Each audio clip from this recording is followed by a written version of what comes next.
नमस्कार। आज की कहानी का शीर्षक है उग्रशील और राजा वृषभानु। बहुत पुरानी बात है। मधुपुरा राज्य में वृषभानु नामक एक दयालु राजा राज्य करता था। वह बहुत ही बुद्धिमान शासक था। उसकी प्रजा शांति पूर्वक रहती थी। राज्य के ठीक बाहर एक घना जंगल था। उस जंगल में डाकुओं का एक दल रहता था जिसका नेता उग्रशील था। यह दल जंगल के आसपास के गांवों में जाकर लूटपाट और मारकाट करता था। मधुपुरा के लोग हमेशा भयभीत रहते थे। राजा की ओर से डाकुओं को पकड़ने की सारी कोशिशें बेकार हो गई थी। डाकू हमेशा अपना मुंह अपनी पगड़ी के छोर से ढके रहते थे, जिससे कभी उन्हें कोई पहचान ही नहीं पाता था। इसी प्रकार कई साल बीत गए। उग्रशील ने एक सुंदर और दयालु महिला से प्रेम विवाह कर लिया। वह उग्रशील का साथ उसके दुष्कर्मों में नहीं देती थी। वह अक्सर उसे सुधारने की कोशिश करती रहती थी, पर उग्रशील उसकी बात नहीं सुनता था।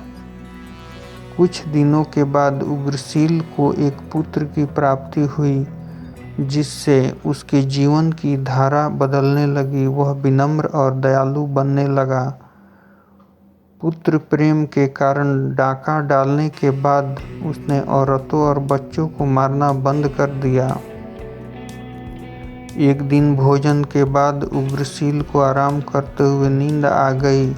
उसने सपने में देखा कि राजा के सिपाहियों ने उसे पकड़ लिया है तथा उसकी पत्नी और बच्चे को नदी में डाल दिया है। वह भय से घबराकर उठ बैठा, पसीने से लथपथ। उसी पल उग्रशील ने निर्णय लिया कि अब वह इस धंधे को छोड़कर ईमानदारी का जीवन बिताएगा। उसने अपने दल के लोगों को बुलाकर अपनी इच्छा बताई। एक स्वर में दल के लोगों ने कहा, सरदार, आप ऐसा नहीं कर सकते। आपके बिना हम लोग क्या करेंगे। उग्रशील के इस विचार से सभी असंतुष्ट हो गए और उग्रशील को मारने का विचार करने लगे। अपने और अपने परिवार की जीवन रक्षा के लिए उग्रशील उसी रात जंगल से भागकर राजमहल जा पहुंचा। अपनी पत्नी और बच्चे को बाहर छोड़कर दीवार चढ़कर खिड़की के रास्ते वह राजा के आराम गृह में पहुंचा और राजा के पैरों पर गिरकर माफी मांगने लगा। राजा हड़बड़ाकर उठे और चिल्लाए, सिपाहियों, चोर चोर। सिपाहियों ने तुरंत आकर उग्रशील को पकड़ लिया। उग्रशील हाथ जोड़कर विनम्र स्वर में बोला, महाराज, मैं चोर नहीं हूँ।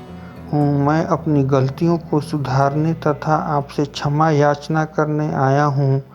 मेरी पत्नी और मेरा पुत्र साथ में है। मेरे पास उन्हें रखने के लिए कोई जगह नहीं है। मैं आपको सब सच सच बता दूंगा। उग्रशील की आंखों में आंसू तथा बातों में सच्चाई देखकर राजा ने उसे छोड़ने की आज्ञा दे दी।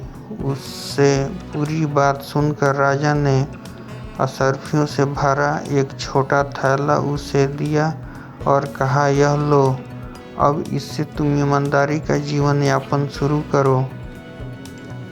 तुम आज़ाद हो और जहाँ चाहो जा सकते हो। प्रतिज्ञा करो कि 1 साल के बाद तुम आओगे और मुझे बताओगे कि तुमने गलत रास्ते पर चलना छोड़ दिया है।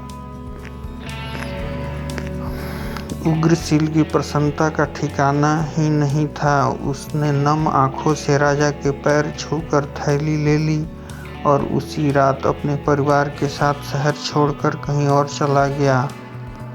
बेताल ने राजा विक्रमादित्य से पूछा, राजन, तुम्हें क्या लगता है, क्या राजा ने उस क्रूर डाकू को क्षमा करके सही किया?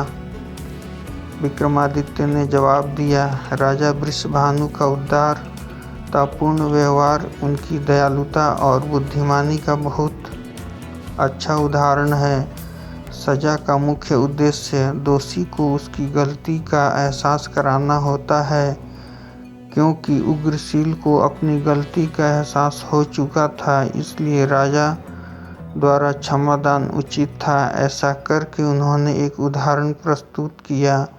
संभव है यह दृष्टांत सुनकर दूसरे डाकू भी समर्पण के लिए खुद ही तैयार हो जाएंगे। विक्रमादित्य के उत्तर से संतुष्ट बेताल तुरंत उड़कर पेड़ पर चला गया और राजा बेताल को लेने फिर से पेड़ की ओर चल दिए।